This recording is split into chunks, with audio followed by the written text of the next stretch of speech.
Hi, my name is Amy Crapero with the Wow Factor Cakes, and I've been doing cakes for 14 years, and I'm here to share some information with you, some expertise on how you can get an amazing wedding cake. A lot of brides wonder when a good time to set up a cake tasting is, and generally it's about 8 months in advance, sometimes a year, but these are the elements that I always ask when a bride is calling for a cake tasting. Number one, do you have your venue? Do you have your dress? Do you have your color palette chosen? Do you have your florist chosen? Also, do your research before setting up a cake tasting. It's important to get referrals from friends and family, and also go online and look at the reviews of bakeries in your area to see what other people are saying. And decide, how important is the cake to you? Some brides, it's everything. I want this cake to be the centerpiece of the reception. And some brides will say, it's not that important to me. I really don't want to spend a lot of my budget on the cake, but I just want it to taste good. So all of those elements are really important when you're thinking about setting up a cake tasting.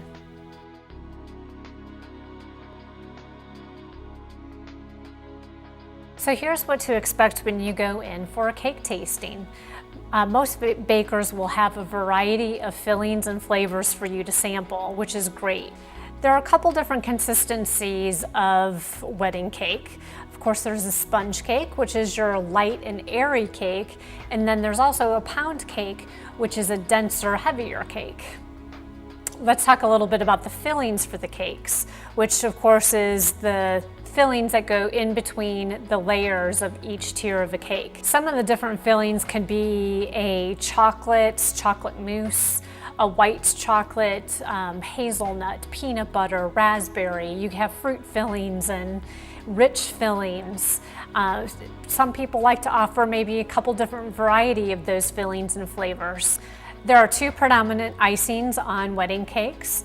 There is the traditional buttercream icing, and there is the rolled fondant icing. And with both cakes, the buttercream is applied to the cake. The buttercream is your spreadable icing, and the rolled fondant gets rolled out and placed over buttercream. And then another important question to ask them is how do they apply it to the cake? What's the thickness level of it? Because that does make a difference on the taste of the cake as well. And a lot of times in the magazines, those are mostly fondant covered cakes because they do lend themselves to more design possibilities, and you have a lot more flexibility in terms of cake design on a cake.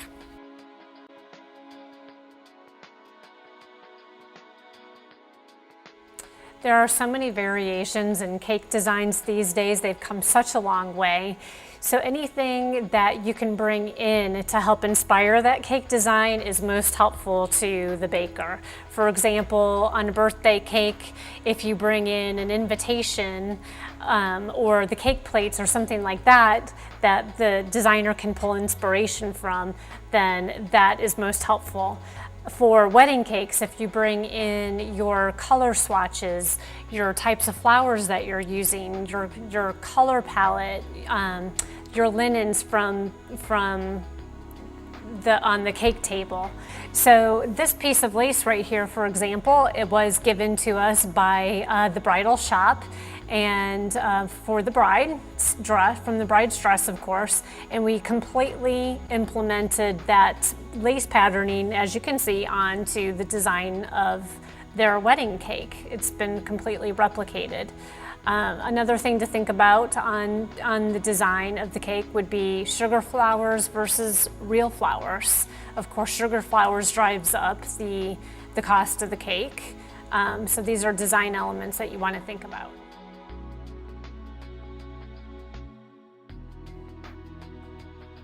Okay, so we're going to talk a little bit about budgets on wedding cakes, but just wanted to show you this was appropriate because this is a cake that we made filled with some edible money in here, and you're going to watch us making this as the video goes on. Okay, we're going to talk predominantly about pricing on wedding cakes. And that is the number one question we get on a daily basis is how much do your cakes cost per sliced? However, with a custom bakery, what they're going to do is really base the pricing of the cake based on the design of your cake. So what we really like to do is have you come in for a tasting and a consultation, discuss all of those elements, and then at that point the pricing for the cake can be given. It is definitely a good idea to go into your baker knowing how much you'd like to spend on your wedding cake. There are many things you can do to save money on a cake.